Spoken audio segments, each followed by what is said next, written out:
Presidente, venho à tribuna para destacar esta reunião de hoje pela manhã. Surpreendente reunião, sob alguns aspectos. E Vossa Excelência está concordando comigo. E por ter se realizado com tanto sucesso, merece divulgação. E como venho do ramo da comunicação, me apresso em dizer que aquele grande clamor nacional por reforma política começa a ser atendido. E Vossa Excelência estava lá, senador Jorge Viana, com sua liderança, seu equilíbrio, fez uma intervenção, com seu carisma, e, aliás, o cumprimento também por essas qualidades, porque Vossa Excelência registrou a exceção brasileira. O Acre ganhou a Prefeitura de Rio Branco, com o PT, com o seu partido. Partido que, aliás, Vossa Excelência defende com muita dignidade, com muita educação, e por isso o admiramos. Mas a reunião de hoje, eu falo que foi inesperada, porque exatamente apenas 3 dias depois do terremoto eleitoral de domingo passado. Então, foi louvável a iniciativa dos presidentes das duas casas, que estavam presentes, senador Renan e deputado Rodrigo Maia, e todos os líderes partidários do Congresso. E lá compareci, designado pelo meu partido, o PDT, cujo líder está em licença atualmente, o senador Assir Gurgas. E digo que foi surpreendente porque foi súbita, foi oportuna, em atenção à grande reivindicação dos brasileiros para que tratemos da reforma política. Era de se esperar que levasse algum tempo, houvesse mais articulações, mas não. Houve o convite em caráter de urgência e lá estavam todos os líderes para dar início a um trabalho que foi definido ao final pelo presidente do Senado, Renan Calheiros, como prioridade do Congresso Nacional, a reforma política. Por quê? Porque a população eleitoral brasileira exige, e foi em proporções desagradáveis, porque com altos índices de abstenção, de votos em branco e de votos nulos, em todo o Brasil. Houve cidades como o interior de São Paulo, foi referido hoje de manhã, a cidade de Bauru, metade do eleitorado não foi às urnas. Por quê? Porque são eleitores indignados, desencantados com os rumos que a política vem tomando. Então, hoje pela manhã, sensível a esse clamor das urnas e clamor social, os presidentes das casas convocaram os líderes e lá se começou a decidir.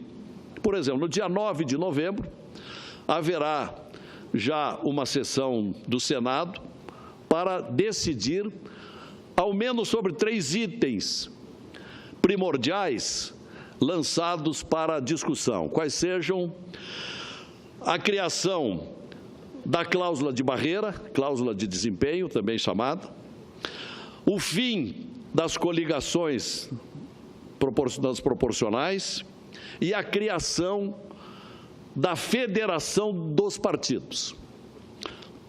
Foi dito a certa altura também da reunião, quando praticamente todos os líderes tiveram a oportunidade de se manifestar, ao final foi dito pelo presidente Rodrigo Maia que talvez os 35 partidos de hoje se resumam a 8 partidos, que é um apelo que a população brasileira tem feito, a fim de acabar-se com os partidos de aluguel, as conveniências, o toma lá da cá, tudo aquilo que se sabe dessas mazelas que caracterizam a vida política brasileira.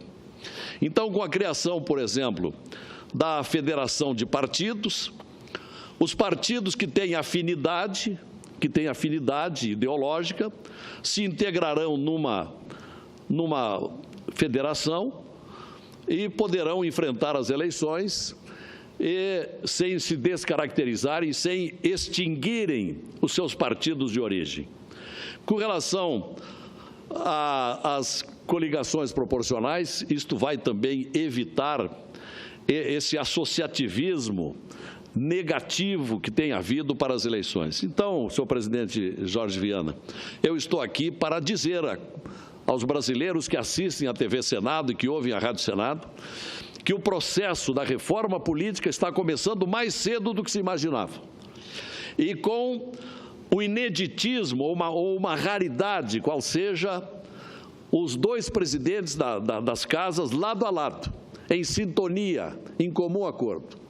Vossa Excelência, que é um senador de mais tempo aqui na casa, sabe disso.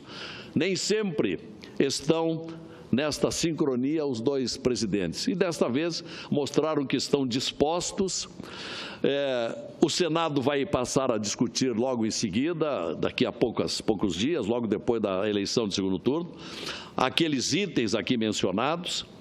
E a Câmara também vai escolher os seus itens para discutir.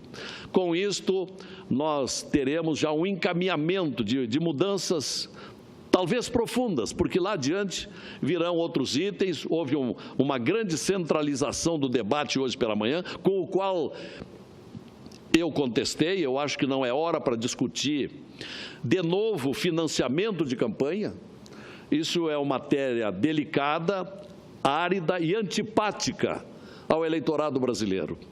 E o eleitorado brasileiro deu sinais de que ficou satisfeita com o critério atual, sem financiamento de empresa privada às campanhas. Foram campanhas pobres, difíceis, mas pelo menos ficaram mais transparentes. Se pudesse opor alguma objeção quanto àquilo que votamos no ano passado, e Vossa Excelência foi o presidente da comissão daquela mini-reforma do ano passado, e tive a oportunidade de ser um dos membros da comissão, daria mais tempo de campanha, porque, de certo modo, a campanha desse ano favoreceu aqueles nomes mais conhecidos, aqueles que pretendiam estrear na vida político-partidária, concorrendo a cargo eletivo, tiveram muito pouco tempo para se tornarem conhecidos. Eu acho que poderíamos dilatar um pouco mais este prazo. Mas, de um modo geral, nós estaremos, então, começando uma forma política ao encontro dos anseios da população brasileira. Lá adiante, não sei em que momento, vamos discutir também o sistema de governo, que é um outro apelo que foi intensamente discutido nesses últimos tempos, sobretudo em razão do processo do impeachment, que se prolongou demasiadamente. Poderia ter sido evitado, por exemplo, se já tivéssemos um outro sistema, como um presidencialismo moderado, que é o que defendo, e lá adiante, se tiver oportunidade, quero defender a tese do presidencialismo moderado, ou o parlamentarismo.